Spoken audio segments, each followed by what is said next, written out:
팔복은 내가 노력해서 얻는 복이 아니라 하나님의 은혜로 주어지는 복입니다. 무슨 말입니까? 내가 천국을 소유하기 위해 심령이 가난한 자가 되려고 노력하실 필요가 없다는 뜻입니다. 하나님의 위로를 받기 위해 애통하는 자가 되려고 힘쓸 필요도 없다는 뜻입니다. 그러면 이 팔복은 누구에게 주어집니까? 하나님의 은혜를 받은 하나님 나라의 백성이 된 그 사람들에게만, 다시 말하면 예수님을 믿는 하나님의 자녀들에게만 주어지는 복입니다. 오늘은 팔복의 세 번째 시간입니다. 온유한 자의 복이라는 제목으로 하나님의 복을 받은 온유한 사람이 어떠한 사람인지를 먼저 살펴보고, 그리고 온유한 사람이 어떤 땅을 기업으로 받는지에 대해 하나님의 말씀을 듣고자 합니다. 마태복음 5장 5절을 읽어보겠습니다. 온유한 자는 복이 있나니 그들이 땅을 기업으로 받을 것이요. 먼저 성경이 말씀하는 온유한 자는 어떤 사람입니까? 온유라는 단어의 사전적 의미는 성격, 태도 따위가 온화하고 부드러움이라는 뜻입니다. 그러므로 세상에서는 온유한 사람이라고 하면 성격이 천성적으로 착하고 온순하고 다정한 사람을 의미합니다. 그러나 오늘 본문에서 말씀하는 온유는 그런 온유가 아닙니다. 온유라는 헬라어 프라우스는 짐승을 길들이다, 통제되지 않는 짐승을 달래고 진정시키다 라는 뜻이 있습니다. 통제되지 않는 야생마, 이리 뛰고 저리 뛰는 그 야생마를 잘 길들여 사람이 탈 수 있는 상태로 만들어진 모습이 바로 온유라고 이해를 하시면 됩니다. 사람도 마찬가지입니다. 처음에는 야생마처럼 고집이 있고 성질이 있고 화를 잘 내는 사람이었지만 하나님의 은혜와 도우심으로 절제된 사람, 하나님의 뜻에 의해 통제된 사람이 바로 온유한 사람입니다. 그러므로 온유한 사람은 얌전하고 온순한 사람, 나약하고 비겁한 사람이 아닙니다. 그리고 온유한 사람은 사람들과 충돌을 일으키기 싫어 먼저 참고 인내하는 사람도 아닙니다. 그리고 온유한 사람은 속으로는 시기와 분노가 가득하지만 겉으로는 싹싹하고 친절한 척하는 그런 사람도 아닙니다. 성경에서 말씀하는 온유한 사람은 사랑할 때는 사랑하고 화를 낼 때는 화를 내는 사람, 웃어야 할 때는 웃고 울어야 할 때는 우는 사람입니다. 왜냐하면 온유한 사람은 하나님의 god비에 의해 절제되고 통제된 사람이기 때문입니다. 그러므로 온유한 사람의 성경적 정의는 하나님의 말씀과 하나님의 뜻에 따르고 순종하는 사람입니다. 다시 말씀드립니다. 성경에서 말씀하는 온유한 사람이란 하나님의 말씀과 하나님의 뜻에 따르고 순종하는 사람입니다.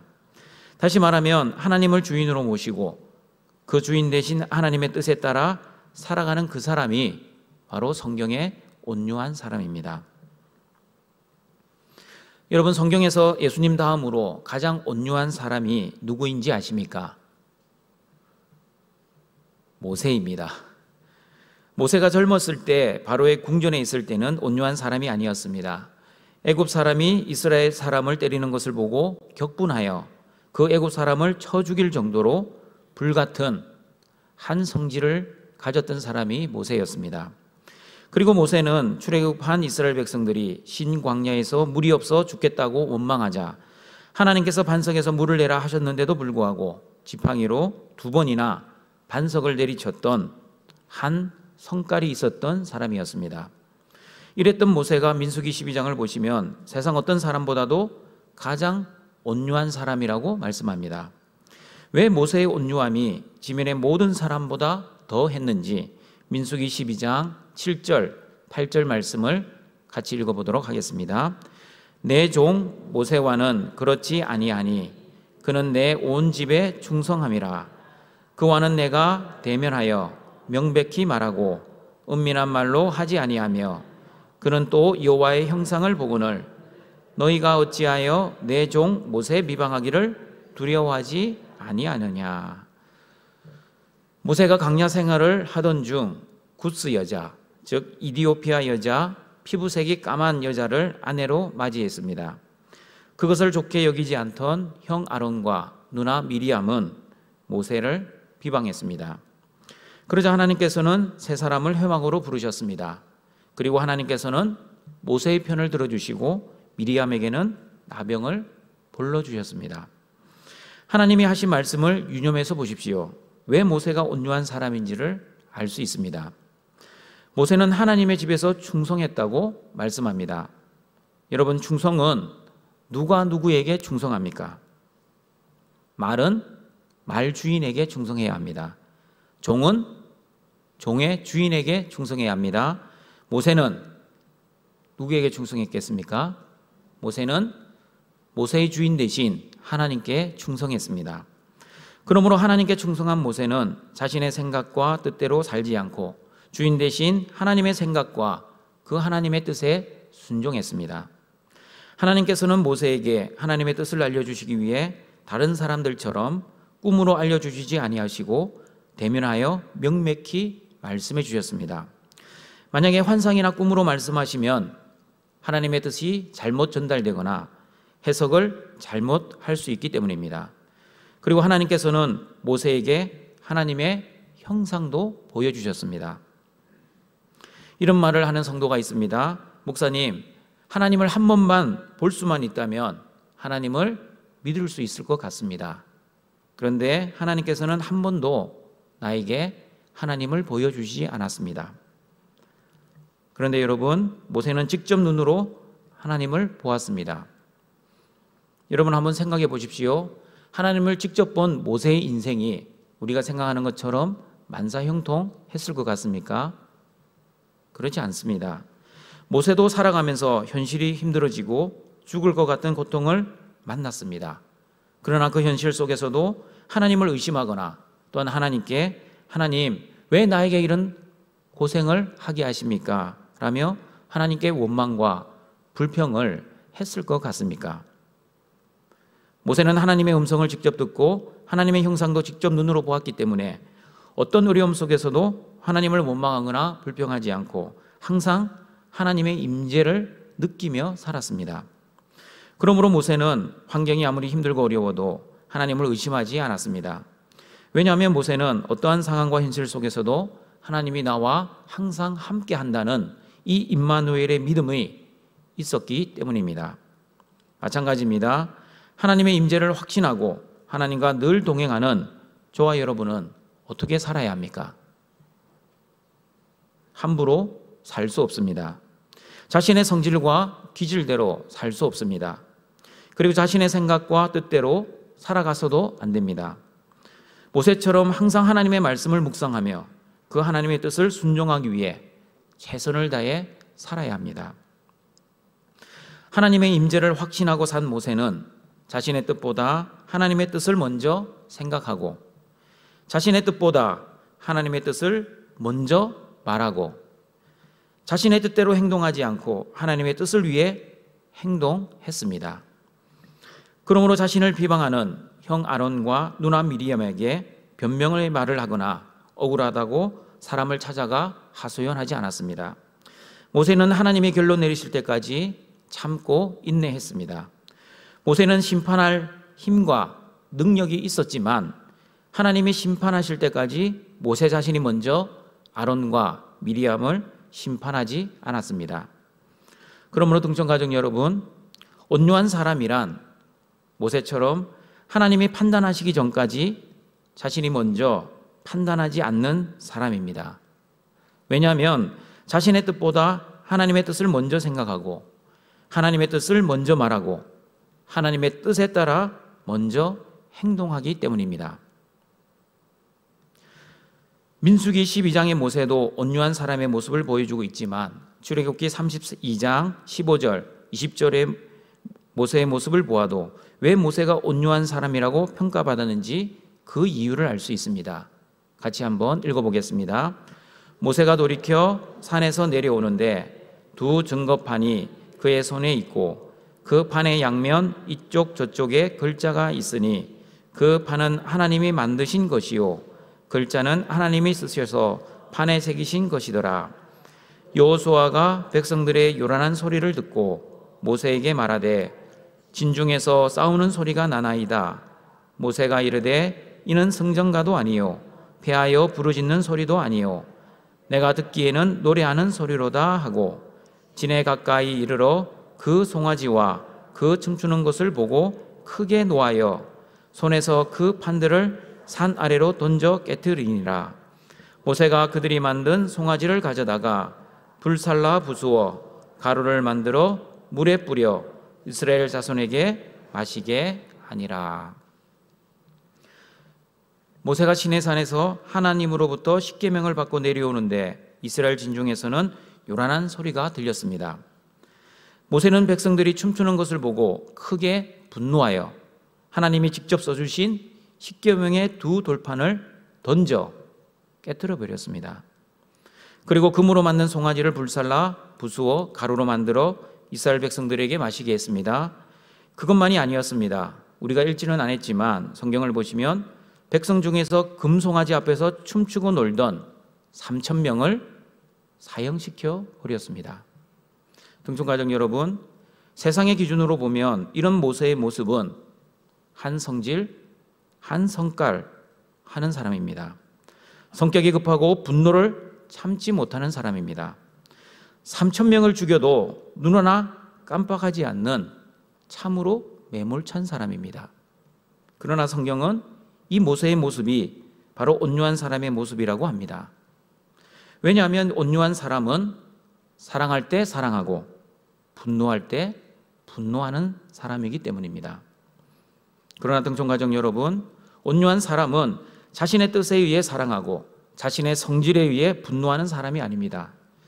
온유한 사람은 하나님의 뜻에 의해 사랑하고 하나님의 뜻에 의해 분노하는 사람입니다. 모세는 하나님의 뜻에 거역하는 이스라엘 백성들에게 하나님의 뜻을 이루기 위해 분노를 하였기 때문에 성경은 모세를 온유한 사람이라고 평가를 하고 있습니다. 성도 여러분, 분노하기 전에 모세는 어떠했습니까? 40일 동안 시내산에서 거룩하신 하나님을 직접 대면하고 있었습니다. 하나님의 형상을 직접 보고 하나님과 대화를 하고 있었습니다. 이런 큰 은혜를 맛본 모세라면 우리는 이렇게 생각할 수 있습니다.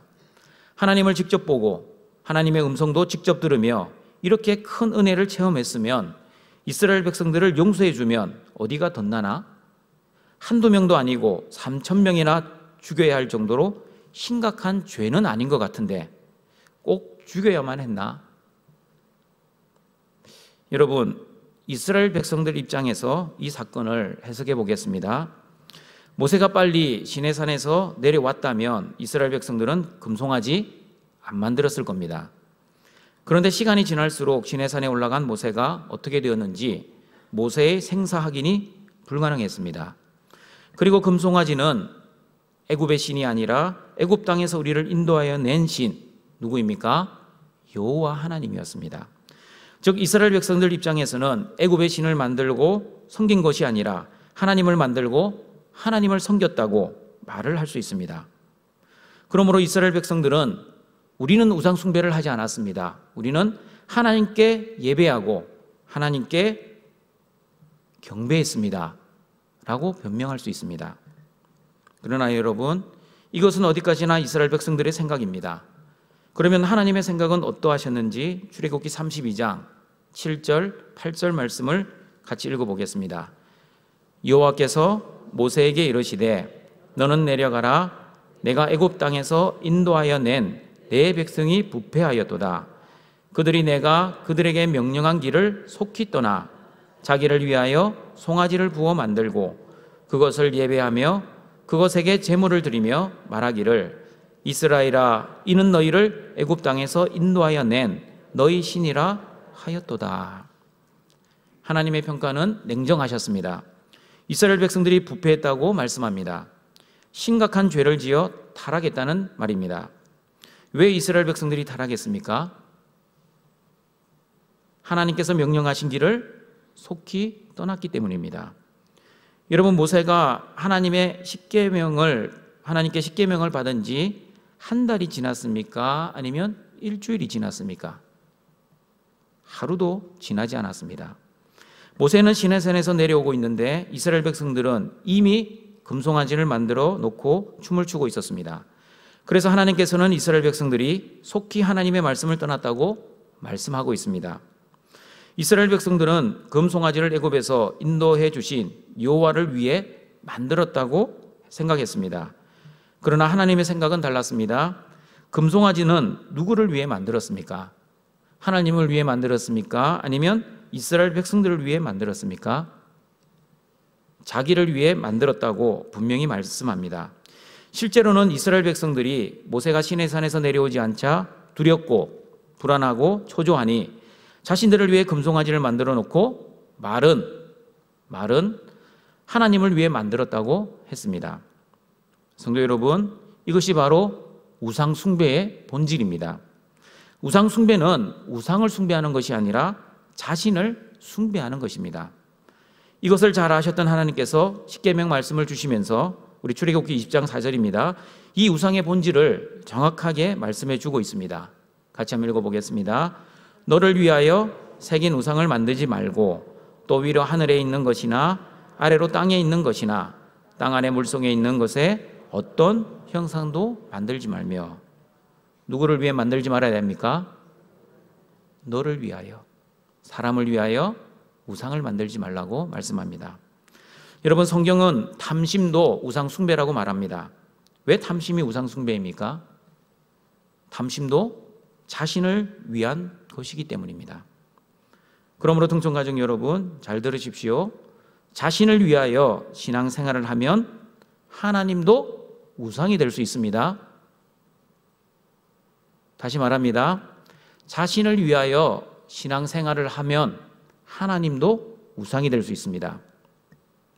이스라엘 백성들이 금송아지를 만들어 놓고 이 금송아지가 하나님이시고 하나님을 위해 예배하고 했으니 뭐가 잘못입니까? 라고 했지만 하나님이 그들을 심판하셨다는 것을 잘 기억하시길 바랍니다. 그래서 자신을 위하여 신앙생활을 하면 하나님도 우상 숭배가 될 수 있습니다. 그러므로 신앙생활은 나를 위해 하는 것이 아니라 하나님을 위해 하는 것입니다. 나의 필요를 위해 하나님을 이용하는 것이 신앙생활이 아니라 하나님의 필요를 위해 나를 희생하는 것이 신앙생활입니다. 그래서 물질적 기복주의, 영적 기복주의가 바로 우상 숭배입니다. 여러분, 종교생활과 신앙생활의 차이를 아십니까? 종교생활은 자신의 의를 자랑하지만 신앙생활은 하나님의 의를 자랑합니다. 종교생활은 자신의 향기를 드러내지만 신앙생활은 그리스도의 향기를 드러냅니다. 종교생활은 내 욕심을 위해 열심히 노력하지만 신앙생활은 하나님의 영광을 위해 은혜를 바라봅니다. 그러므로 여러분, 하나님을 위해 신앙생활을 하면 반드시 분노할 때는 모세처럼 분노를 합니다. 하나님의 영광이 짓밟히고 하나님의 뜻이 이 땅에서 이루어지지 않을 때는 분노를 해야 합니다. 그러나 하나님을 위해 분노를 터뜨려야 할 때 분노하지 않고 무조건 참는 것은 온유한 사람이 아니라 비겁한 사람입니다. 등촌가족 여러분, 모세가 애굽의 왕자로 있었던 젊었을 시절 이스라엘 백성들을 때리는 애굽의 사람을 죽일 때는 모세는 온유한 사람이 아니었다라고 말씀드렸습니다. 왜 모세가 온유한 사람이 아니었는지 출애굽기 2장 11절, 12절 말씀을 읽어보도록 하겠습니다. 모세가 장성한 후에 한 번은 자기 형제들에게 나가서 그들이 고되게 노동하는 것을 보더니 어떤 애굽 사람이 한 히브리 사람 곧 자기 형제를 치는 것을 본지라. 좌우를 살펴 사람이 없음을 보고 그 애굽 사람을 쳐 죽여 모래 속에 감추니라. 여러분, 왜 모세가 온유한 사람이 아니었습니까? 좌우를 살펴 사람이 없을 때 애굽 사람을 쳐 죽였기 때문입니다. 무슨 말입니까? 만약에 사람이 있었다면 모세가 애굽 사람을 죽였겠습니까? 아마도 죽이지 않았을 겁니다. 왜 죽이지 않았습니까? 그때의 모세는 온유한 사람이 아니었기 때문에.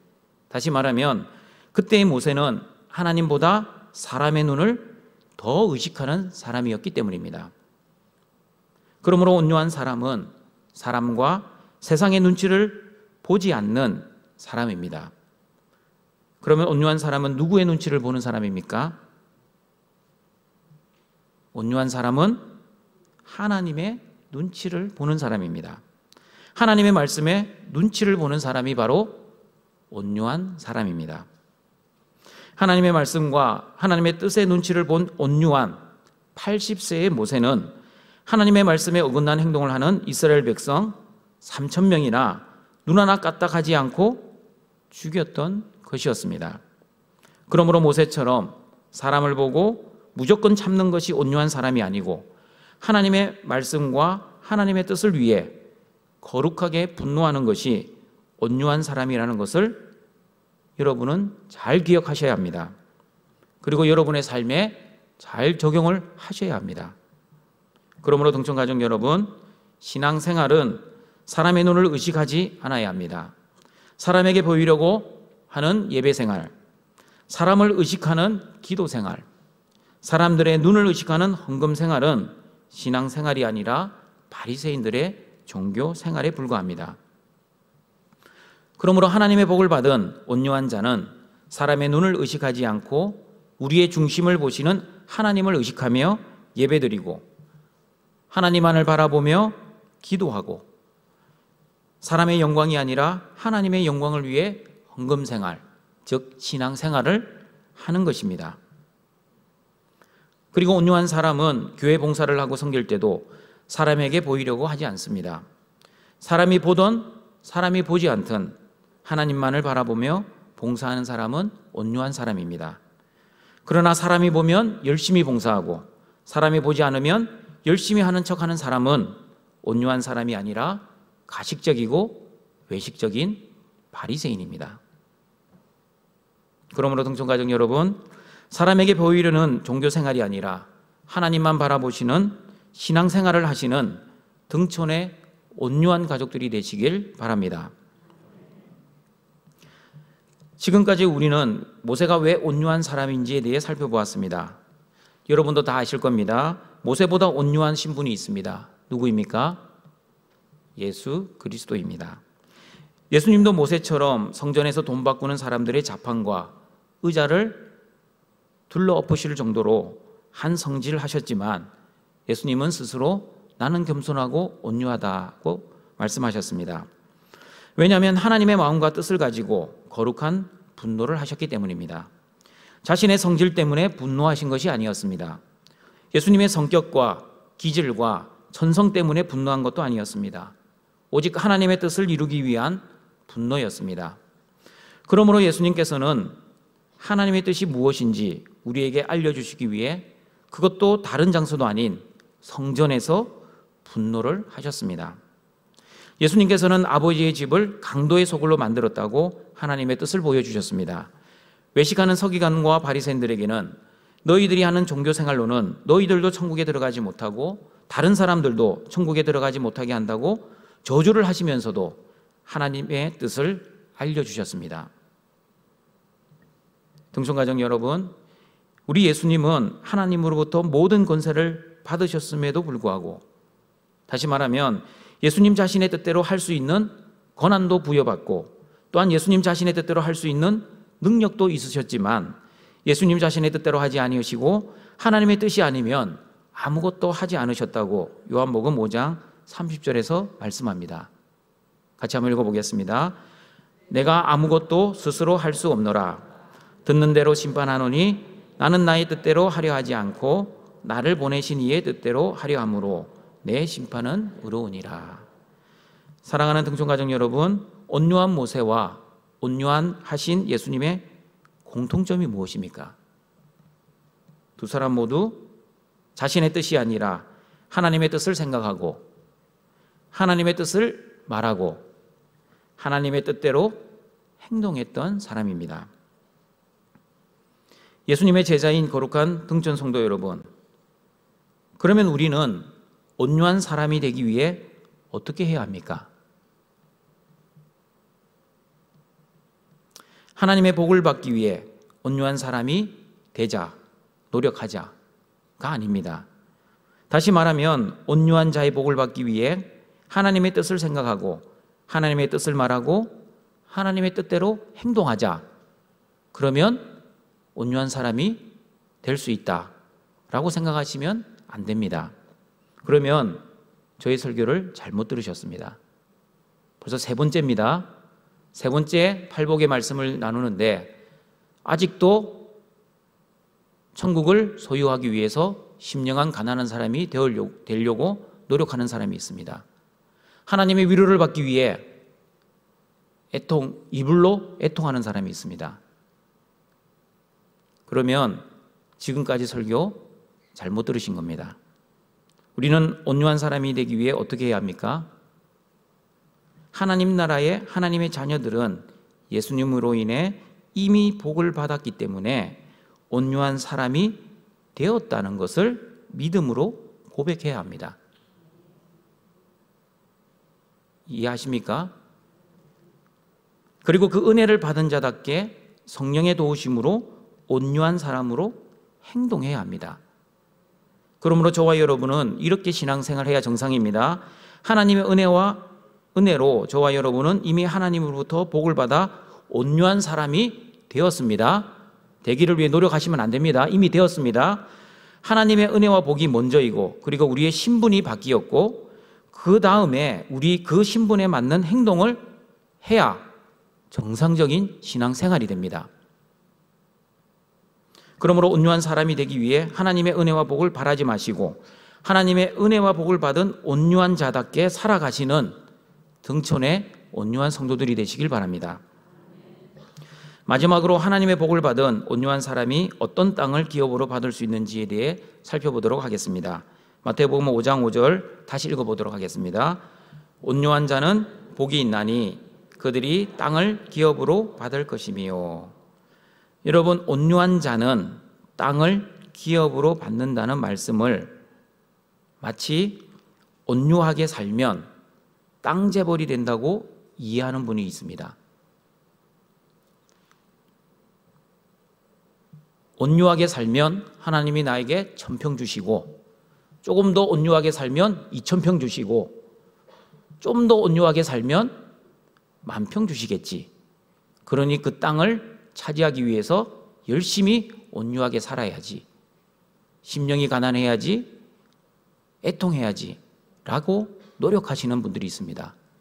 이렇게 신앙생활하면 결국 얻지도 못하고요. 바리새인 됩니다. 왜 바리새인 되는지 제가 말씀해 드리겠습니다. 여러분, 세상에서 가장 온유한 사람이 누구였습니까? 예수님 빼고 모세였습니다. 모세가 그렇게 온유했는데 얼마의 땅을 가졌을까요? 가나안 땅 다 차지했을까요? 우리 성경을 잘 보세요. 어떻게 모세가 얼마나 땅을 가졌는지. 제가 성경을 보니까 세상에서 가장 온유했던 모세는 가나안 땅에 들어가지 못하고 죽었습니다. 그리고 모세의 무덤이 어디에 있는지 지금까지 발견되지 않습니다. 다시 말하면 세상에서 가장 온유했던 모세는 이 세상의 땅을 소유하지 못했습니다.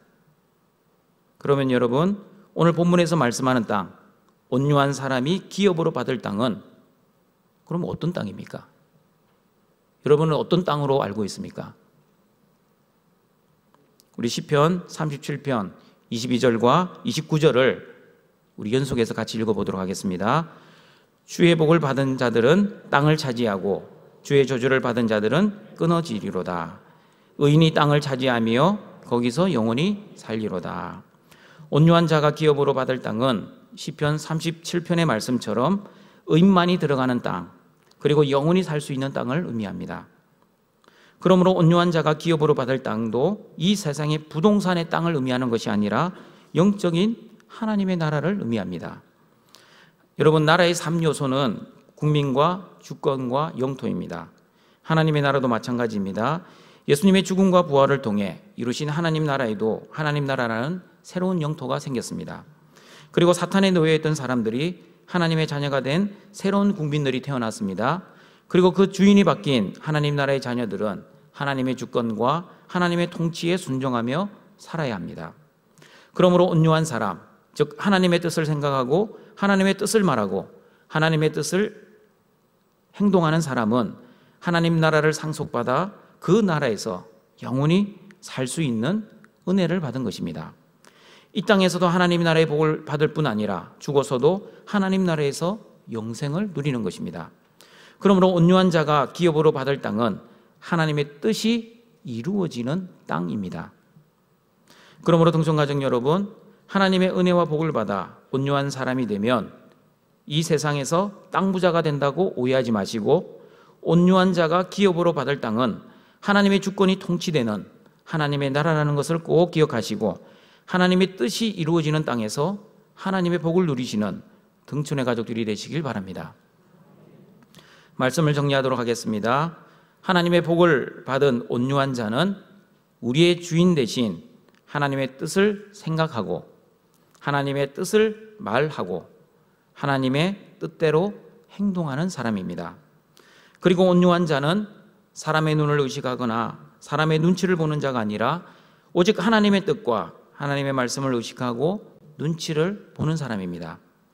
그러므로 온유한 사람은 하나님의 뜻대로 사랑하고 때로는 하나님의 뜻대로 분노하고 하나님의 뜻대로 거룩하게 사는 사람, 하나님의 영광을 위해 사는 사람이 바로 온유한 사람입니다. 그리고 온유한 사람은 하나님의 주권이 통치되는 하나님의 나라에 하나님의 뜻이 이루어지는 땅에서 영원히 살 수 있는 은혜를 받게 될 것입니다. 그 온유한 복을 받은 자답게 하나님의 뜻을 생각하고 하나님의 뜻을 말하고 하나님의 뜻을 행동하여 하나님 나라에서 하나님 나라의 삶을 누리며 하나님께 영광을 돌리시는 등촌의 가족들이 되시길 주님의 이름으로 축원드립니다. 사랑과 자비가 풍성하신 여호와 하나님, 오늘도 십자가의 죽음과 부활의 은혜로 하나님 앞에 나와 예배할 수 있는 은혜 주시니 감사합니다. 하나님이 주신 은혜와 복으로 인해 우리는 이미 온유한 자가 되었습니다.